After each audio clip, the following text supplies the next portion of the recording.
This has been very, very important to us with God's help, just say, let's do it. And many a time in the early days, the students would sit around often on the rooftop of the center or in one of the villages saying, what are we going to do? How are we going to help these people? You heard them today. They say they need this. What can we do? Let's do it. And we look back now and we were able to pull it off. And so there's something about letting go and just doing it. And that's what I look back on our history. We've practiced that quite a lot. About a third of Hands Together's outreach takes place in the Diocese of Gonaives, which is about 90 miles north of Port-au-Prince along the coast. Shortly after the Artibonite Valley, you arrive in a place called Cite Soleil. I remember kind of the first time I went in there about 4 years ago, 3 years ago perhaps. It felt like I was going into the Sudan, as if you looked at the pictures on the news during the droughts. Cite Soleil struck me, and I'm sure Tom and others, the same way that Brunette and Campbell, another village in the same diocese, struck us when we first saw it.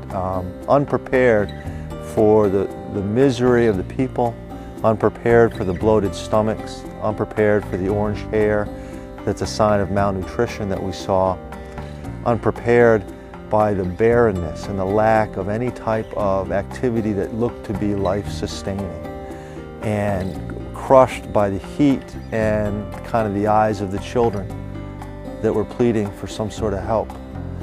So we began a program to target those most at risk from malnutrition, and that's children ages 2 to 7. If they're any younger, their chances are very slim. We started with 400 children a day, and the community made a small space to prepare the food, and then some shade with palm leaves and sticks and all, and a little makeshift feeding area. And we started a daily Monday through Friday outreach to give 400 meals to the children ages 2 through 7. In the year and a half later, so after we began that, we were pleased enough with our collaboration with the villagers that we expanded it. Now there's about 800 children a day. We have built a nutrition center. We have several nurses there that teach preventive health. We've partnered with UNICEF to work on maternal health and midwiving and some things, other programs that help early childhood and prenatal stuff. And also identified a site to build a new school there. A school becomes a place where there's safety, a school becomes a place where there's food, a school becomes a place where we can bring learning and also you know, spread God's love to these children.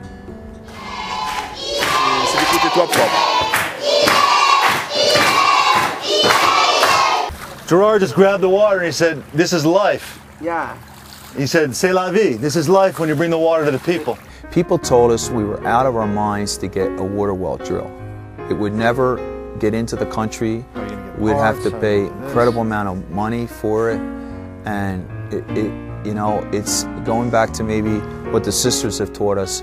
You just got to put everything in God's hands and say, okay, we'll try to do our best, and then let it go.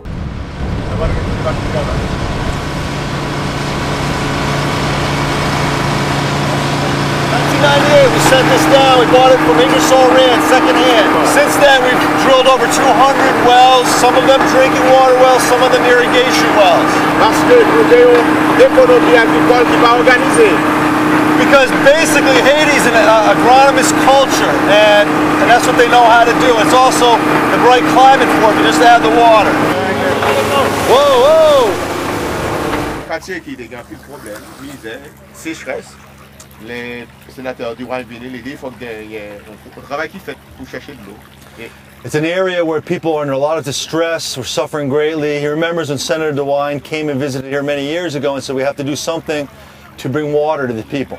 So over the next couple of years we found the money to drill 3 large wells that will feed a cistern. Combien de gallons gain un cistern? 120 gallons, 120 000.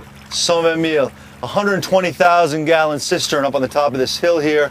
The 3 pumps send the water all the way to the top of that. It fills a cistern using pressure and gravity like the Romans used to do. They build simple water aqueduct canals and some PVC piping and some of the other ones.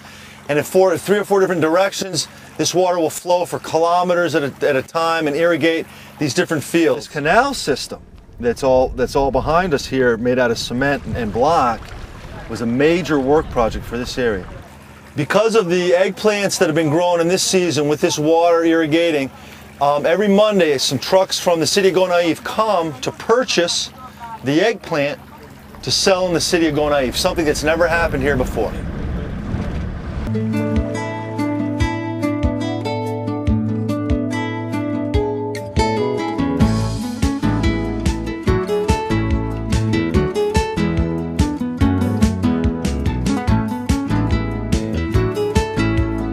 Something I never thought I'd see, but here they are. There's fresh, healthy eggplants. Come right out of that field over there. And one of the first cash crops this place has seen in a long time, thanks to the water and the work of Gerard and hands together.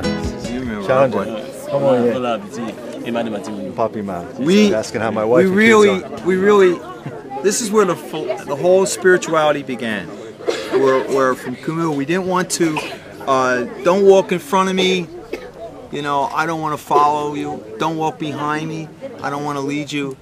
Walk beside me and be a friend.